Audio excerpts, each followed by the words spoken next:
হে জগতবাসী, আজ আপনাদের সামনে এমন কিছু আলোচনা নিয়ে আসলাম। তো অবশ্যই এই কাহিনীটা আমাদের জানা দরকার, বোঝা দরকার। সেই কাহিনীটি হলো যে হযরত মুহাম্মদ সাল্লাল্লাহু আলাইহি ওয়াসাল্লাম তিনি 14টি বিবাহ কেন করলেন। 14টি বিবাহ করার যে মূল রহস্য, সেই মূল রহস্যটি আমি তুলে ধরার চেষ্টা করব ইনশাআল্লাহ। তবে 14টি বিবাহ কিন্তু যে কোনো একটা উসিলা দিয়ে কিন্তু এই 14টা বিবাহ হয়েছে। কিন্তু দেখা যায় হযরত মুহাম্মদ সাল্লাল্লাহু আলাইহি সাল্লাম হয়তো দেখা গেছে এর চেয়ে অধিক বিবাহ করতে পারতেন, কিংবা এর চেয়ে আরও কম করতে পারতেন। 14টি বিবাহ কেন করলেন? এই 14 বিষয়টা কি? হে জগতবাসী, এই ভিডিওটি স্কিপ করবেন না। যদি পুরোটা শোনেন তাহলে ইনশাল্লাহ বুঝবেন।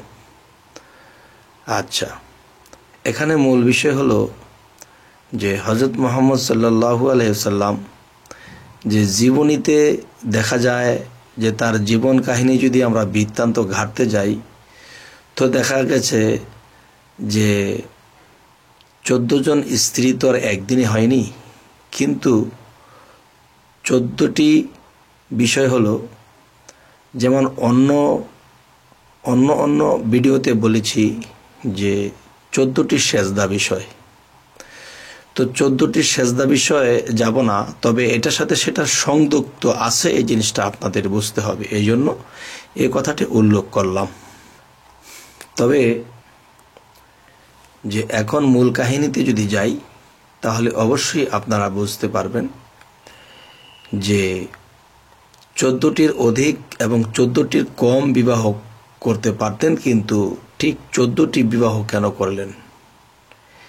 এবার আসি, সমস্ত সৃষ্টি বলতে যে আল্লাহ একজন মহান স্রষ্টা, আল্লাহ একজন মহাপুরুষ, তাহলে দেখা যায় সমস্ত সৃষ্টি বলতে যা কিছু আছে সমস্ত কিছুই নারী।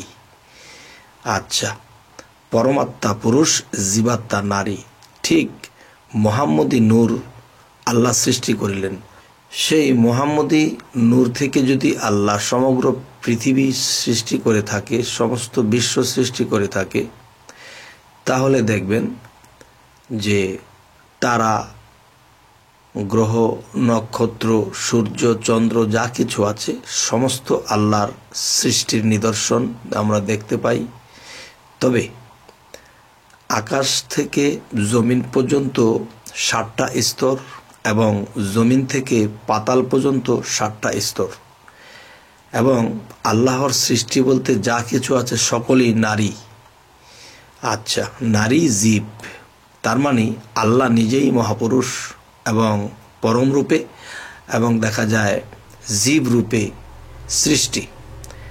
তবে জীব রূপে সৃষ্টি যেমন, যে বিশ্বের ভিতরে পৃথিবী এবং সমগ্র বিশ্বের কথাই আমি বলতেছি, যে আকাশ হইতে জমিন, জমিন থেকে পাতাল, 7টা করে 14টি স্তর।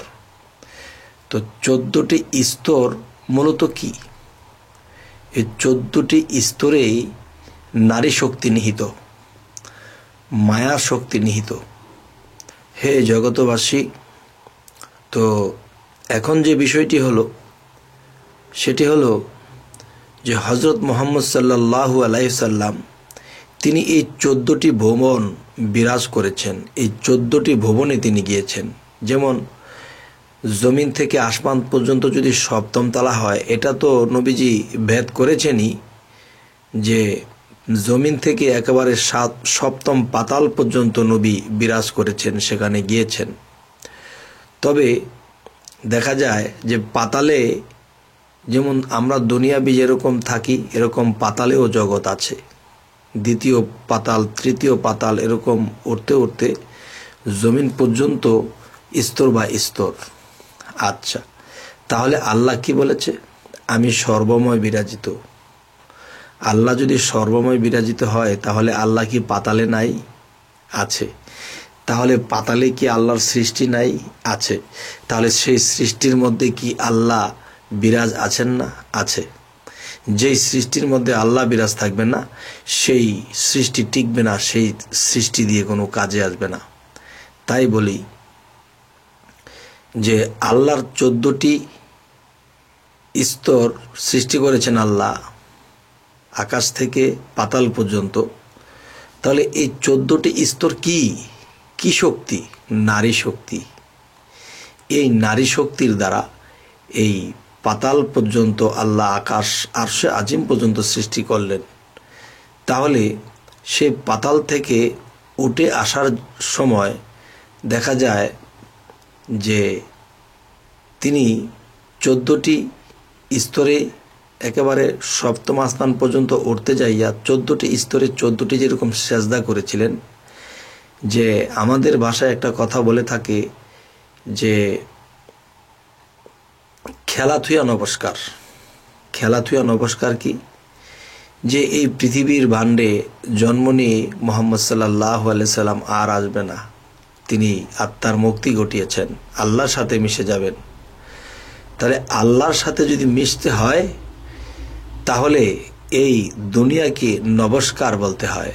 আর সেই নমস্কার হিসেবে এই 14টি স্তরে তাজিমি সেজদার মতো সম্মান জানিয়ে গেছে যে হে সৃষ্টি, আল্লাহর সৃষ্টি, তোমাদেরকেও নমস্কার। ঠিক তেমন করে ভক্তি জানিয়ে তিনি এই সমগ্র পৃথিবী থেকে তিনি বিদায় নেবে। এ হলো একটা বিষয়। তবে যে নারী জাতি মায়ার জাতি, আর আমরা যেই দেশে আছি মায়ার ভুবন, এখানে মায়ায় আমরা জর্জরিত হয়ে যাই, শেষে কি হয়? আল্লাহকেও ভুলে যাই। আর এটাকেই বলা হয়েছে যে খেলাথুয়া নমস্কার। আচ্ছা, এখন যে 14টি স্তরে 14টি সৃষ্টি, আর সৃষ্টি বলতে নারী।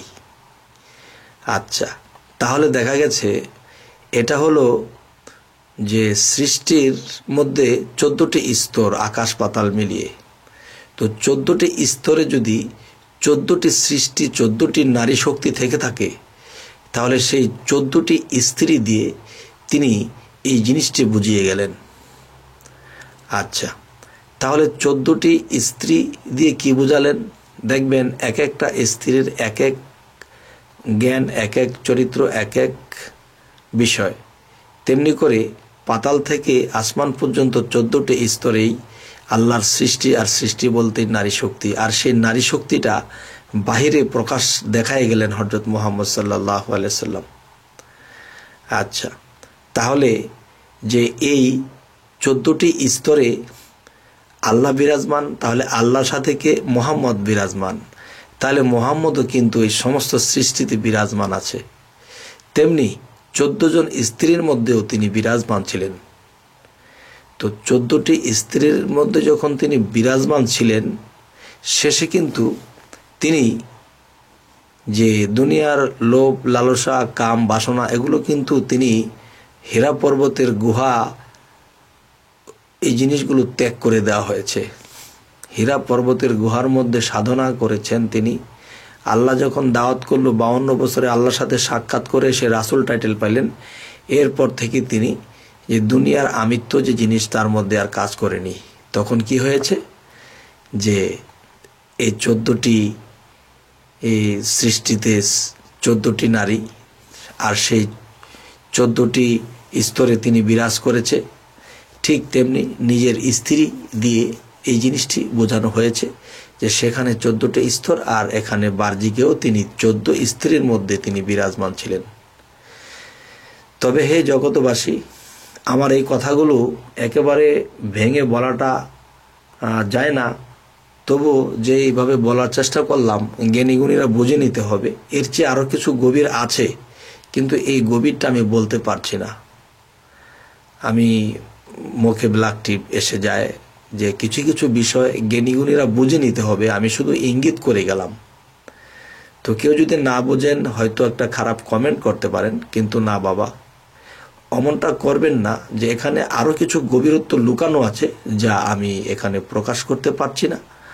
এটা জ্ঞানীগুণীরা তো বুঝবেই, এবং যার যার গুরু মুর্শিদ আছে তাদের গুরু মুর্শিদের কাছে গিয়ে বাদ বাকিটা জেনে নিতে হবে। তবে আজ জানি না আলোচনা কেমন লাগলো আপনাদের, তবে আমাদের সামনে আরও আলোচনা পেতে অবশ্যই সাবস্ক্রাইব করুন। তবে দেখা যায় আমাদের সামনে যে আরও কিছু ভিডিও উপহার দিতে পারি আপনাদের কাছে উপস্থিত হবে।